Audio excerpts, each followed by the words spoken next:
वालेकुम जी, कैसे हैं आप सब। उम्मीद है खैरियत से होंगे। मैं हूं सबा और आप देख रहे हैं सबाज प्लेस। मेरे चैनल पे खुश आमदीद। सबसे पहले तो मेरे तमाम प्यारे प्यारे व्यूअर्स को बहुत ज़्यादा ईद मुबारक। और ईद जब भी आती है अपने साथ हमेशा खुशियाँ ही लेकर आती है अल्हम्दुलिल्लाह। और बेशक इस वक्त पाकिस्तान थोड़ी सी मुश्किलात में से गुजर रहा है, लेकिन ईद तो ईद ही होती है। तो सब ने खुशियाँ अल्हम्दुलिल्लाह मनाई होंगी। और इस ईद पे तो और भी ज़्यादा मज़ा आता है, क्योंकि ज़ाहिर सी बात है एक थोड़ा सा हटके हो जाता है ना, आपकी ज़िम्मेदारी भी चेंज हो जाती है। मतलब कुर्बानी करना, फिर उसका गोश्त बांटना, फिर सब रिश्तेदारों को याद रखना, ख्याल रखना।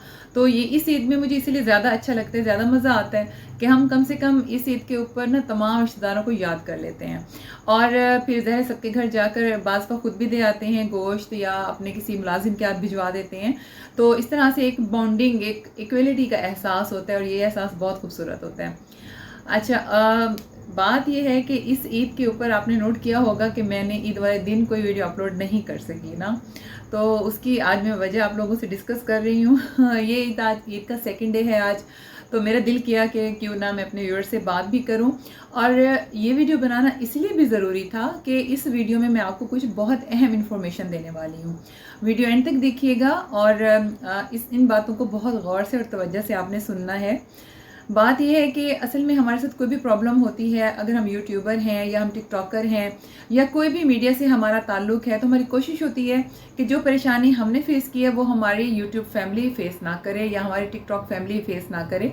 तो उस हवाले से मीडिया का मुझे उस वक्त बहुत फ़ायदा नज़र आता है। रियली मैं कहती हूँ, अगर मैंने 100 लोगों को भी इन्फॉर्म कर दिया है ना, मैंने अपना फ़र्ज़ अदा कर लिया है। और मेरे ख्याल में जिसके पास थोड़ा सा भी टाइम है उसको चाहिए कि वो अपने व्लॉगिंग करे, वीडियो बनाए, ताकि तमाम जो लाइफ की ऊंच नीच हैं वो आपसे डिस्कस हो जाएं और आप लोगों को भी इन्फॉर्म कर दिया जाए। तो उस हवाले से लोग और बच्चे बहुत ज़्यादा स्मार्ट भी हो जाते हैं। ज़ाहिर सी बात है, जो तजर्बा हमारे साथ गुजरता है तो हम कहते हैं कि दूसरे के साथ उस तरह से बुरा ना हो। तो ईद वाले दिन अच्छा, एक और बात मैं ये कहना चाहूँगी कि मुझे बताते हुए बहुत अजीब सा लग रहा है, क्योंकि मैं एक पाकिस्तानी और मैं नहीं चाहती कि पाकिस्तान की मैं कोई भी कमज़ोरी बताऊं कि पाकिस्तान में ये हो रहा है। लेकिन क्या करें, बताना भी ज़रूरी है ताकि दूसरे लोग भी इन तमाम बातों से महफूज रहें। हुआ ये है कि जैसे आप लोग सुबह उठे होंगे, उसी तरह से मैं भी उठी, ईद नमाज की तैयारी करवाई हस्बैंड को, बेटे को।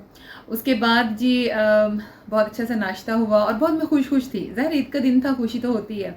और माशाल्लाह इस दफ़ा मेरे पार्लर का सीज़न भी बहुत अच्छा गया, उस हवाले से भी काफ़ी ज़्यादा खुशी थी। तो एकदम से फिर हुआ क्या कि मैं तकरीबन दोपहर की कुकिंग वगैरह में हम लोग बिज़ी थे, और मेरा ये दिल था कि कुकिंग से फारिग होने के बाद ना मैं बहुत अच्छा सा व्लॉग अपलोड करूँगी और अपने व्यूअर्स से बात भी करूँगी। तो जी इतनी देर में बेल हुई, दरवाज़ा नॉक हुआ, तो मैंने दरवाज़ा खोला। तो एक खातून जिनकी एज काफ़ी लग रही थी मुझे, 60 प्लस लग रही होगी, बहुत थके हारे स्टाइल में एंटर हुई। हाथ में उन्होंने बहुत बड़ा सारा बैग लिया हुआ। तो मैंने उनसे पूछा, हाँ जी आंटी, क्या क्या काम है, क्या बात है। कहती हैं, बेटा पहले तो मुझे ठंडा पानी पिला दो, और दूसरा ये कि मेरे पास कुछ मेकअप का सामान है, कुछ कॉस्मेटिक्स हैं, कुछ पार्लर का सामान है, आपने लेना हो। मैं ईद वाले दिन भी देखो काम कर रही हूँ, क्योंकि मैं इतनी ज़्यादा मजबूर हूँ, तो मजबूरी इंसान को बाहर निकालती है, ये वो। तो उन्होंने काफ़ी ज़्यादा जज्बाती किस्म के डायलॉग्स मारे। तो मुझे भी ज़ाहिर एक इंसानियत के नाते सबके साथ ये होता है कि तरस आ जाता है, और हम कहते हैं कि वाकई यार देखो ईद पे हम अपनी फैमिली में खुश हैं, खुशियाँ मना रहे हैं, ये हो रहा है, वो हो रहा है। तो ये बेचारी देखें काम करती फिर रही हैं। खैर वो आ गई, तो उन्हें मैंने अंदर बुला लिया, पार्लर में बिठाया, पानी वानी पूछा। तो खाना भी तैयार था। मैंने कहा खाना खा लें, तो कहती है नहीं नहीं बहुत शुक्रिया, खाना मैंने नहीं खाना, बस मुझे पानी पिला दें, ये वो। फिर उन्होंने मुझे चीज़ें दिखानी शुरू की।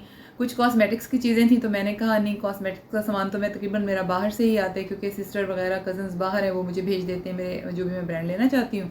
तो उसके बाद उन्होंने कहा कि अच्छा चलें ठीक है, फिर आप ना मुझसे कुछ क्रीम्स ले लें, मेरे पास हर अच्छी ब्रांड के सामान है, और ऐसा सामान है जो आपको मार्केट से भी नहीं मिलेगा, इतना ओरिजिनल सामान है। तो मैंने कहा क्यों मार्केट से क्यों नहीं मिलेगा। कहती हैं कि होता ये है कि कोयटा में बाहर से, यानी कि जो इनकी हकीकत की कंपनियां हैं ना, वहाँ से वो स्मगल होकर कोयटा तक आता है। फिर कोयटा के बाद हम डिस्ट्रीब्यूटर्स जो हैं वो पूरे मुल्क में बांटते हैं, घर घर में जाकर। तो इसलिए हम मार्केट में ये चीज़ नहीं पहुँचाते। ये बहुत नंबर 1 सामान है, मार्केट में भी आपको भी नंबर 2 दिया जाता होगा, तो बहुत ही अच्छा है। तो खैर स्किन पॉलिशेस वगैरह हमारे पार्लर में कुछ कम हुई हुई थी, क्योंकि काम काफ़ी हुआ था, लोगों ने फेशियल्स लिए, स्किन पॉलिशेस ली। तो मेरे पास ना स्किन पॉलिश में डालने वाला जो एमल्शन होता है ना, वो ज़रा ख़त्म हुआ हुआ था।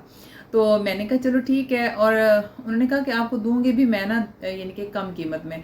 अब जैसे महंगाई का टाइम है तो ज़ाहिर सी बात है, और शॉप्स के ऊपर जो सामान पहले हम 800 का लेते थे वो तकरीबन अब उसका डबल हो चुका है। ठीक है, 800 की चीज़ 1600 की हो चुकी है, 1600 की चीज़ 3200 की हो चुकी है। 1-200 भी नहीं बढ़ा चीज़ों में। और ज़ाहिर सी बात है, थोड़ा सा मफाद तो हर शख्स चाहता है, चलो भी हमें अच्छी कीमत में, मतलब मुनासिब कीमत में या पहले वाली कीमत में अच्छा सामान मिल रहा है तो हम ले लेते हैं। तो यही सोचते हुए मैंने भी उनसे सामान लिया। मैंने कहा अच्छा ठीक है, आप मुझे पहले चेक कराएं ना। मैं बहुत सियानी बनी लेकिन वो मुझसे भी ज़्यादा स्मार्ट थी। तो मैंने उनसे कहा मुझे थोड़ा सा कुछ एमल्शन चाहिए, 20 वॉल्यूम्स चाहिए, मुझे पहले दिखाएं। उन्होंने मुझे एक बॉटल खोल के दिखाई, 1-2 शैम्पू मुझे अच्छा लगा, वो भी उन्होंने मुझे चेक कराया, उसकी स्मेल खुशबू वगैरह अच्छी थी शैम्पू की। और जो 20 वॉल्यूम था वो भी मैंने चेक किया, उन्होंने मुझे चेक कराया और बिल्कुल सही था, मतलब कोई उसमें वाकई कमी बेशी नहीं थी। तो मैंने फटाफट से कहा, मैंने कहा चलिए मुझे 3 बॉटल्स इसकी दे दें। मैं पहले मेरा इरादा था मैं इससे भी ज़्यादा ले लूँ ना, लेकिन खैर मैंने कहा 3 बॉटल्स अभी इनफ हैं। तो मैंने कहा 3 बॉटल्स आप मुझे इसकी दे दें और स्किन शाइनर वगैरह दे दें, और इस तरह से 1-2 चीज़ें मैंने उनसे ले ली। अच्छा, उसके बाद ना उन्होंने मुझे शैम्पू भी लें, काफ़ी इंसिस्ट किया, फिर मैंने 2 बॉटल्स शैम्पू भी ली रियली मुझे बताते हुए हंसी भी आ रही है, और बताने का मकसद ये है कि प्लीज़ आप लोग भी होशियार रहना, और इस तरह से कोई भी खातून है, आज वो दौर आ गया है कि गेहूं के साथ गुन भी पिस जाते हैं, जो बेचारे वाकई ज़रूरतमंद हैं, वाकई मजबूर हैं, बाज़ दफ़ा हम उन्हें भी इग्नोर कर देते हैं कि नहीं प्लीज़ जाएं, क्योंकि हमारे साथ पहले धोखा हो चुका है। तो बहरहाल चलिए मैं बात कंटिन्यू करती हूँ, आप लोगों को भी सस्पेंस हो रहा होगा कि हुआ क्या। अच्छा जी, तो मैंने खैर उनसे वो बॉटल्स ले ली, मैंने पैसे उन्हें पकड़ाए। बिल मेरा बना कोई 4,500-5 हज़ार रुपये का, बल्कि 5500 का बिल बना। तो बिल उन्होंने मुझे दिया, मैंने चीज़ें रख ली। अच्छा, उसके बाद हुआ ये कि वो बिल्कुल पैक्ड थी, तो मैंने ना उनका पैकिंग खोल के ना, मैंने कहा अच्छा अब एक को खोल के रख देती हूँ, बाकी 2 को मैंने ना स्टॉक में रख दिया कि कम से कम 1 बोतल बाहर हो पड़ी, बाकी 2 बोतलें जो है मैं स्टॉक में रख देती हूँ। जब मैंने उस बॉटल को ओपन किया, उसकी रैप पूरे रैप हुआ जैसे पैकिंग होती है, तो उसका जब मैंने ओपन किया तो उसमें से ना इतना बदबूदार और गंदा पानी निकला ना, यकीन करें आपके पूरे रूम में इतनी गंदी स्मेल मच गई। धुंधला सा दूधिया सा पानी भरा हुआ था, बिल्कुल भी उसमें एमल्शन नहीं था, और बहुत ही ज़्यादा स्मेली सा उसमें वाटर, पता नहीं कब का वो भर के पैक हुआ था ना, तो वाटर इतना स्मेली हो गया था। मुझे इतना दुख लगा, फिर मैंने दूसरी बॉटल खोली, उसमें भी यही हाल था, तीसरी बॉटल में भी यही हाल था। अच्छा, फिर जो मैंने स्किन शाइनर लिया ना, मैंने उसको रख लिया, उसे ओपन नहीं किया। तो ना मैं वो बॉटल्स आपको दिखाती हूँ, वो ये बॉटल्स हैं, ये देखिए, ये बिल्कुल ओरिजिनल लग रही हैं, कोई और साफ़ सुथरी, कहीं से भी ना, करीब करके दिखाती हूँ, कहीं से नहीं लग रहा कि ये कोई नंबर 2 सामान होगा। ये देखिए, ये मैंने ना 3 बॉटल्स उनसे ख़रीद ली। अच्छा, मुझे थोड़ी सी ये बॉटल थोड़ी बड़ी चेंज अजीब सी लगी, थोड़ी सी बॉटल्स में फ़र्क फील हुआ, लेकिन मैंने कहा नहीं ऐसा होता है, पता नहीं अब उनकी पैकिंग का क्या स्टाइल था। तो ये बड़ी बड़ी सी बॉटल्स मुझे सस्ते में मिल रही थी तो मैंने ले ली। फिर जो मैंने स्किन शाइनर लिया ना, मैंने उसको रख लिया, उसे ओपन नहीं किया। वो ना ये मैं बाउल ले आई हूँ, इसमें देखते हैं करके कि इसमें कुछ इस तरह का है तो नहीं। सीज़र भी लाई हूँ ताकि इसको अच्छे से करके मैं ओपन कर सकूँ।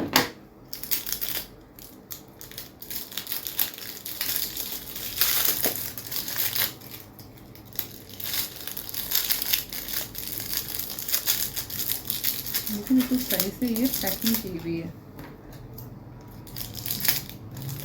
और ये देखने वाले को फील ही नहीं हो सकता कि इसमें इतनी बेईमानी है। ये देखें, बिल्कुल सही सही रैप हुई हुई है, जैसे होती हैं बॉटल्स रैप की हुई ना। देखिए सारी ना पैकिंग है बाकायदा, जैसे होती है बॉटल पैक।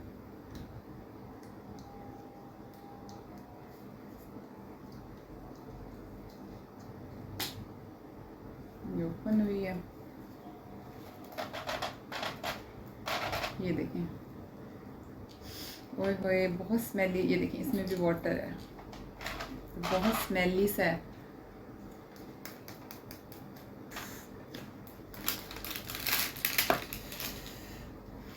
देखा आपने व्यूअर्स, तो ये इतना बड़ा धोखा और इतना ज़्यादा इस तरह से पैसे ले जाने किसी से और ये सब करना, तो ये इसलिए मेरे वीडियो बनाने का मकसद ये है कि आप लोग प्लीज़ इन धोखेबाजों से होशियार रहें। जितनी भी मेरी पार्लर वाली बहनें हैं या जितने भी शॉपकीपर्स हैं, आप उनके सामने सारा सामान ओपन करें, पहले कंफर्म करें जो चीज़ आपने ली है, पेमेंट अगर उन्हें दी है। अभी मैं ये पछता रही हूँ कि अगर मैं ये सारी बॉटल्स उसके सामने ओपन करती तो कम से कम मैं उसको पकड़वा सकती थी, तो मैं जो है ना उसी वक्त उसके ऊपर कोई कार्रवाई कर सकती थी। लेकिन बस मुझसे गलती ये हुई कि मैंने लेके रख ली, क्योंकि होता भी तो यही है, जब हम शॉप से कोई चीज़ लेकर आते हैं हम कहते हैं चलो बाद में इसकी पैकिंग खोल के फिर यूज़ कर लेंगे। तो लेकिन जो है ना इस तरह के धोखे हो रहे हैं, तो प्लीज़ बी केयरफुल और बहुत होशियार रखें। और मैं इस बात पे हैरान हूँ कि देखें ईद का दिन था और मैं इतनी खुश थी, तो मतलब मैं इस बात पे रियली उदासी नहीं हुई मुझे कि मेरे पैसे चले गए। मुझे सिर्फ इस धोखे पे दुख हुआ कि क्या इंसान दूसरे इंसान को इतना उदास कर सकता है, क्या एक इंसान इतना जालिम बन जाता है। सिर्फ कत्ल जान लेना नहीं होता, दूसरे के जज्बे की, दूसरे की खुशियों का कत्ल भी कत्ल है। मस्जिद ढा दे, मंदिर ढा दे, ढा दे जो कुछ ढहंदा, एक बंदे दा दिल ना ढाई रब दिलाए च रहिंदा। तो मैं बहुत डिसमूड हुई। मैं रियली कि इंसानियत इतनी कम ज़र्फ़ की हो सकती है, ये मैं सोच भी नहीं सकती थी। तो प्लीज़ आप लोग भी केयरफुल रहें, किसी के धोखे में ना आए, ना ही किसी को धोखा दें। तो कि मेरी वीडियो पसंद आई हो तो कमेंट बॉक्स में अच्छे से कमेंट छोड़ दीजिएगा। कल बनाएंगे इंशाल्लाह आपके लिए कोई नई टिप, कोई नई वीडियो जो आपको पसंद आएगी और आपके लिए हेल्पफुल भी होगी। उससे पहले मैंने जो वीडियोस बनाई हैं वैक्स वाली, या उससे पहले मैंने वैक्स बनाने का तरीका, फेस वैक्स, ये वो सारा बताया आपको, तो आपको काफ़ी पसंद आया। हेयर रिबॉन्डिंग, हेयर का काम आपको पसंद आया, उसके लिए बहुत शुक्रिया, दिल से शुक्रिया, जीते रहें। तो मुझे दीजिए इजाज़त, अपना बहुत सा ख्याल रखिएगा, दुआ में याद रखिएगा। अल्लाह।